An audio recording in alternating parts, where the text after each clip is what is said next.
Item ಯಾವುದೇ ಇರಲಿ try ಮಾಡಿ ಆಚಿ ಚಿಕನ್ ಮಸಾಲಾ. ಉತ್ತರಾಧಿಕಾರಿಯ ಅವಶ್ಯಕತೆ ಇರುವುದರಿಂದ ಸತ್ತವರನ್ನು ಇದ್ದಾರೆಂದು ಬಿಂಬಿಸಲಾಗ್ತಾ ಇದೆ ಅನ್ನುವಂತ ತೇರಿಗಳು ಬಂದ್ವು. ಇನ್ನೊಂದು ತೇರಿ ಇಲ್ಲ, ಮುಸ್ತಫಾ ಖಮೇನಿ ಕಾಲ್ ಕಟ್ಟಾಗೋಗಿದೆ, ಕೃತಕ ಕಾಲಿಗೋಸ್ಕರ ವೇಟ್ ಮಾಡ್ತಾ ಇದ್ದಾರೆ, ಹಾಗಾಗಿ ಅವ್ರು ಬರಕ್ಕಾಗ್ತಾ ಇಲ್ಲ ಅಂತನೂ ಇಲ್ಲ, ಅವರ ಮುಖ ಎಲ್ಲ ತುಂಬಾ ಜರ್ಜರಿತವಾಗಿ ಗಾಯಗೊಂಡಿದೆ, ಅವ್ರಿಗೆ ಮಾತಾಡೋದಕ್ಕೂ ಸಾಧ್ಯ ಆಗ್ತಾ ಇಲ್ಲ, ಚಿಕಿತ್ಸೆ ಪಡೀತಿದ್ದಾರೆ ಅಂತನೂ ಬಹಳಷ್ಟು ವಿಚಾರಗಳು ಹೊರಗಡೆ ಬಂದವು. ಅಲ್ಲಿಂದ ಇಲ್ಲಿಯವರೆಗೆ ಮುಸ್ತಫಾ ಖಮೇನಿ ಯಾರಿಗೂ ಕಾಣಿಸಿಕೊಂಡಿಲ್ಲ, ಬಹಿರಂಗವಾಗಿ ಅವರ ಮುಖವನ್ನು ಕೂಡ ಯಾರು ನೋಡಿಲ್ಲ ಮತ್ತು ಅವರ ಮುಖ ಬಹಿರಂಗವಾಗಿ ಇನ್ನೂ ಕಂಡಿಲ್ಲ. ಇವತ್ತು ಅಂತ್ಯಕ್ರಿಯೆಗೆ ಖಮೇನಿ ಅಂದ್ರೆ ಅಯತುಲ್ಲಾ ಖಮೇನಿಯ ಇತರೆ ಮಕ್ಕಳು ಭಾಗವಹಿಸಿದ್ದಾರೆ, ಆದ್ರೆ ಮುಸ್ತಫಾ ಮಾತ್ರ ಭಾಗವಹಿಸಿಲ್ಲ. ಕೇವಲ ಪತ್ರ ವ್ಯವಹಾರದ ಮೂಲಕ ಮಾತ್ರ ಅವರು ಕಮ್ಯುನಿಕೇಟ್ ಮಾಡ್ತಾ ಇದ್ದಾರೆ. ಇಲ್ಲಿಯವರೆಗೆ ಎಲ್ಲೂ ಕೂಡ ನೇರವಾಗಿ ಇರಾನ್ನ ಜನತೆಗೂ ಕೂಡ ಅವರು ಕಾಣಿಸಿಕೊಂಡಿಲ್ಲ, ಮಾಧ್ಯಮಗಳ ಮುಖಾಂತರವೂ ಕಾಣಿಸಿಕೊಂಡಿಲ್ಲ, ಕೇವಲ ಅವ್ರು ಬರೆದಿರೋ ಪತ್ರ ಮಾತ್ರ ಕಾಣಿಸ್ತಾ ಇದೆ. ಸೊ IRGC ಏನಿದೆ ಇರಾನ್ನ ಸೇನೆ, ಅದು ನಿರ್ಧಾರಗಳನ್ನ ತೆಗೆದುಕೊಳ್ತಾ ಇದ್ದು ಅದಕ್ಕೆ ಹಸ್ತಾಕ್ಷರ ಮಾತ್ರ ಈತ ಮಾಡ್ತಾ ಇದ್ದಾರೆ. ಅದು ಕೂಡ ಫೋನು ಇಂಟರ್ನೆಟ್ ಮುಖಾಂತರ ಅಲ್ಲ, ಯಾರ ಹತ್ರನೋ ಒಬ್ಬರ ಹತ್ರ ಬೈಕಲ್ಲೋ ಅಥವಾ ಬೇರೆ ಬೇರೆ ವಿಧಾನದಲ್ಲಿ ಕಳಿಸ್ತಿದ್ದಾರೆ ಹೊರತು ಅವ್ರು ಕಾಣ್ತಾ ಇಲ್ಲ. ಬಿಕಾಸ್ ಅವ್ರಿಗೆ ಲೈಫ್ ಥ್ರೆಟ್ ಇರೋದ್ರಿಂದ ಯಾವ್ದಾದ್ರೂ ರೀತಿ ಇಸ್ರೇಲ್ ಬೇಹುಗಾರಿಕಾ ಸಂಸ್ಥೆ ಅವ್ರು ಇರುವಂತ ಸ್ಥಳವನ್ನ ಕಂಡಿಡಿದು ಅವ್ರನ್ನ ಉಡಾಯಿಸ್ಬಿಡ್ತಾರೆ ಅನ್ನೋ ಕಾರಣಕ್ಕೆ ಅವ್ರನ್ನ ತುಂಬಾ ಸುರಕ್ಷಿತವಾದಂತ ಸ್ಥಳದಲ್ಲಿ ಇಡಲಾಗಿದೆ. ಹಾಗಾಗಿ ಅವ್ರು ಕಾಣಿಸ್ತಾ ಇಲ್ಲ. ಇವತ್ತು ಕೂಡ ತಂದೆಯ ಅಂತ್ಯಕ್ರಿಯೆಯಲ್ಲಿ ಭಾಗವಹಿಸಬೇಕು ಅಂತ ಅಗಾಧವಾದ ಆಸೆ ಇದ್ರು ಕೂಡ ಅವರನ್ನ ಬರೋದಕ್ಕೆ ಅಧಿಕಾರಿಗಳು ಬಿಟ್ಟಿಲ್ಲ. ಯಾಕೆ ಅಂದ್ರೆ ನಿಮಗೆ ಪ್ರಾಣ ಬೆದರಿಕೆ ಇರುವುದರಿಂದ, ನೀವು ಇರಬೇಕಾಗಿರುವುದರಿಂದ ಇರಾನ್ ಜನತೆಗೆ, ಹಾಗಾಗಿ ನೀವು ಬರೋದು ಬೇಡ ಅಂತ ಹೇಳಿದ್ದಾರೆ ಅನ್ನೋ ಮಾಹಿತಿ ಬರ್ತಾ ಇದೆ. ಬಟ್ ಇದು ಎಷ್ಟರ ಮಟ್ಟಿಗೆ ನಿಜ, ಎಷ್ಟರ ಮಟ್ಟಿಗೆ ಸುಳ್ಳು ಗೊತ್ತಿಲ್ಲ. ಯಾಕೆ ಅಂದ್ರೆ ಮುಸ್ತಫಾ ಖಮೇನಿ ಇರುವಿಕೆಯ ಬಗ್ಗೆ ಸಾಕಷ್ಟು ಅನುಮಾನಗಳು ಇವೆ ಒಂದ್ ಕಡೆ. ಇನ್ನೊಂದು ಕಡೆ 6 ದಿನಗಳ ಕಾಲ ಈ ಒಂದು ಖಮೇನಿಯ ಮೃತದೇಹದ ಮೆರವಣಿಗೆ ನಡೆದಿದೆ. ನಾಟ್ ಓನ್ಲಿ ಇರಾನ್, ಇರಾಕ್ಗೂ ಕೂಡ, ಇರಾಕ್ ಯಾವ ಇರಾಕ್, ಇರಾನ್ ಮತ್ತು ಇರಾಕ್ 80ರ ದಶಕದಲ್ಲಿ ಸದ್ದಾಂ ಹುಸೇನ್ ಇದ್ದಾಗ 8 ವರ್ಷಗಳ ಕಾಲ ಯುದ್ಧ ನಡೆಸಿದಂತ 2 ಅಪೋಸಿಟ್ ದೇಶಗಳು. ಒಬ್ಬರನ್ನ ಕೊಂಡ್ರೆ ಒಬ್ರಿಗಾಗಲ್ಲ. 2 ದೇಶಗಳ ಭಾವನೆಗಳು, ಆಲೋಚನೆಗಳು ಆಕಾಶ ಮತ್ತು ಭೂಮಿಯಷ್ಟೇ ವ್ಯತ್ಯಾಸ ಇರುವಂತದ್ದು. 2 ದೇಶಗಳು ಶತ್ರು ದೇಶಗಳು. ಇದೇ ಅಯಾತುಲ್ಲಾ ಖಮೇನಿ ರಾಷ್ಟ್ರಪತಿ ಆಗಿದ್ದಾಗ ಇರಾನ್ ನಲ್ಲಿ ಇರಾಕ್ ಮೇಲೆ ಸತತ 8 ವರ್ಷಗಳ ಕಾಲ ಯುದ್ಧ ಮಾಡಿದವರು. ಅಂತಹ ಶತ್ರು ದೇಶದಲ್ಲಿ ಈ ಅಯಾತುಲ್ಲಾ ಅಲಿ ಖಮೇನಿಯ ಶವಪೆಟ್ಟಿಗೆಯ ಮೆರವಣಿಗೆ ನಡೆದಿದೆ. ಆ ದೇಶ ಇಡೀ ತನ್ನ ದೇಶದ ಜನರಿಗೆ ಒಂದು ದಿನ ರಜೆಯನ್ನ ಘೋಷಣೆ ಮಾಡಿ ಈ ಮೆರವಣಿಗೆಗೆ ಅನುವು ಮಾಡಿಕೊಟ್ಟಿದೆ. ಕಾಲ ಯಾವಾಗ ಯಾವ ರೀತಿ ಬದಲಾಗುತ್ತೆ ಅನ್ನೋದಕ್ಕೆ ಇದೇ ಸಾಕ್ಷಿ ಅಂತ ಅನ್ಸುತ್ತೆ. ಈಗಾದ್ರೂ 4 ತಿಂಗಳು ಹೊಡೆದಾಡಿದ್ದಾರೆ ಅಮೆರಿಕ ಮತ್ತು ಇರಾನ್. 8 ವರ್ಷಗಳ ನಿರಂತರ ಕಾಲ ಹೊಡೆದಾಡಿದ್ರು ಇರಾನ್ ಮತ್ತು ಇರಾಕ್.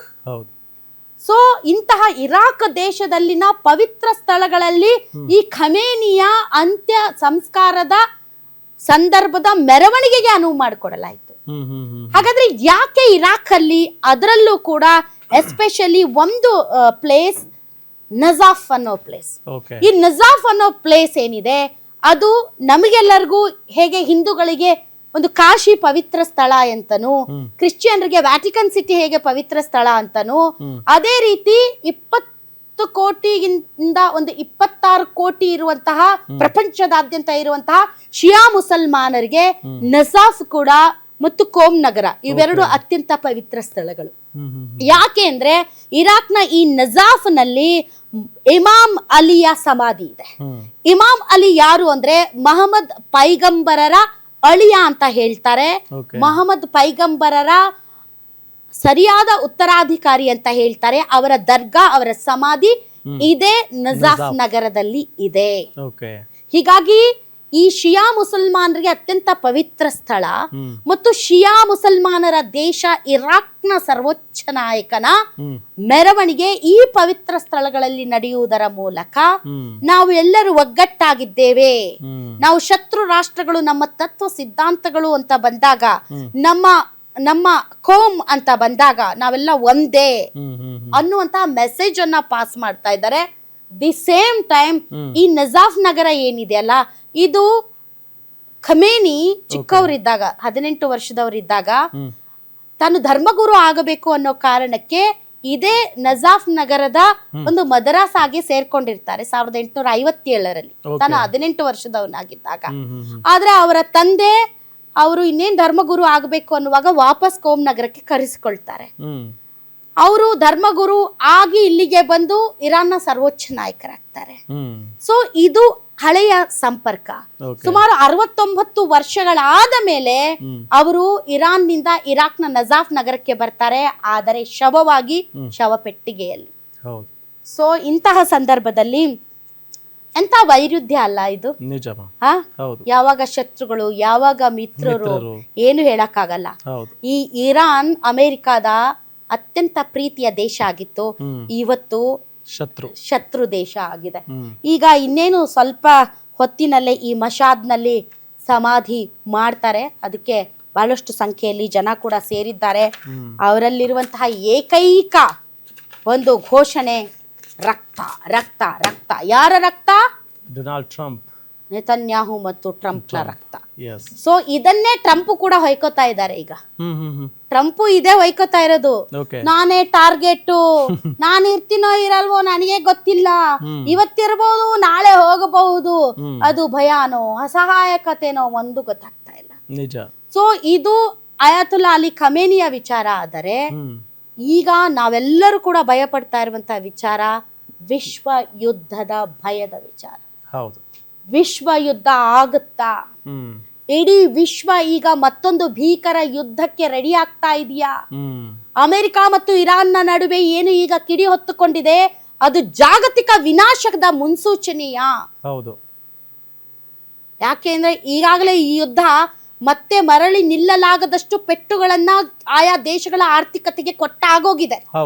ಮತ್ತೆ ಈಗ 2.0 ಏನ್ ಶುರುವಾಗಿದೆ, ಇದು ಯಾವ ತಲ್ಲಣಗಳನ್ನ ಸೃಷ್ಟಿ ಮಾಡುತ್ತೆ ಅನ್ನೋದನ್ನ ನೋಡೋದಾದ್ರೆ, ಈಗ ಜಾಗತಿಕ ವಿನಾಶದ ಜ್ವಾಲೆಯಾಗಿ ಮಾರ್ಪಾಡಾಗುವ ಎಲ್ಲಾ ಲಕ್ಷಣಗಳು ಕೂಡ ಕಂಡು ಬರ್ತಾ ಇದೆ ಈ ಯುದ್ಧ. ಇರಾನ್ ಮತ್ತು ಅಮೆರಿಕ ನಡುವೆ ಶಾಂತಿ ಸ್ಥಾಪನೆಗಾಗಿ ನಡೀತಾ ಇದ್ದಂತ ಎಲ್ಲಾ ಮಾತುಕತೆಗಳು ಈಗ ಸಂಪೂರ್ಣವಾಗಿ ಮುರಿದು ಬಿದ್ದಿವೆ.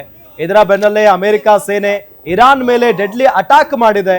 ಇರಾನ್ ದೇಶದ ಆರ್ಥಿಕ ಬೆನ್ನೆಲುಬಾಗಿದ್ದ, ಅದರಲ್ಲೂ ಮುಖ್ಯವಾಗಿ ಭಾರತದ ನೆರವಿನೊಂದಿಗೆ ಇರಾನ್ ಅಭಿವೃದ್ಧಿಪಡಿಸಿದ್ದ ಐತಿಹಾಸಿಕ ಚಾಬಹಾರ್ ಬಂದರಿನ ಮೇಲೆ ಅಮೆರಿಕದ ಫೈಟರ್ ಜೆಟ್ಗಳು ಮುಗಿಬಿದ್ದಿವೆ. ಅಮೆರಿಕ ವಾಯುಪಡೆ ನಡೆಸಿದ್ದ ಈ ಸರಣಿ ಬಾಂಬ್ ದಾಳಿಗೆ ಚಾಬಹಾರ್ ಬಂದರು ಸಂಪೂರ್ಣವಾಗಿ ನಡುಗಿ ಹೋಗಿದೆ. ಬಂದರಿನ ವಾಣಿಜ್ಯ ಸೇವೆಗಳು ಮತ್ತು ನೌಕಾಪಡೆಯ ಮೂಲ ಸೌಕರ್ಯಗಳನ್ನೇ ಟಾರ್ಗೆಟ್ ಮಾಡಿ ಅಮೆರಿಕ ಈ ಡೆಡ್ಲಿ ಅಟ್ಯಾಕ್ ನಡೆಸಿದೆ. ದಾಳಿಯ ಭೀಕರತೆಗೆ ಚಾಬಹಾರ್ ಬಂದರು ಸೇರಿದಂತೆ ಸುತ್ತಮುತ್ತಲಿನ ಹಲವೆಡೆ ವಿದ್ಯುತ್ ಸಂಪರ್ಕ ಸಂಪೂರ್ಣ ಕಡಿತಗೊಂಡಿದ್ದು, ಇರಾನ್ನ ಸಮುದ್ರ ವ್ಯಾಪಾರಕ್ಕೆ ಜಾಗತಿಕ ಮಟ್ಟದಲ್ಲಿ ಅತಿ ದೊಡ್ಡ ಆಘಾತ ಎದುರಾಗಿದೆ.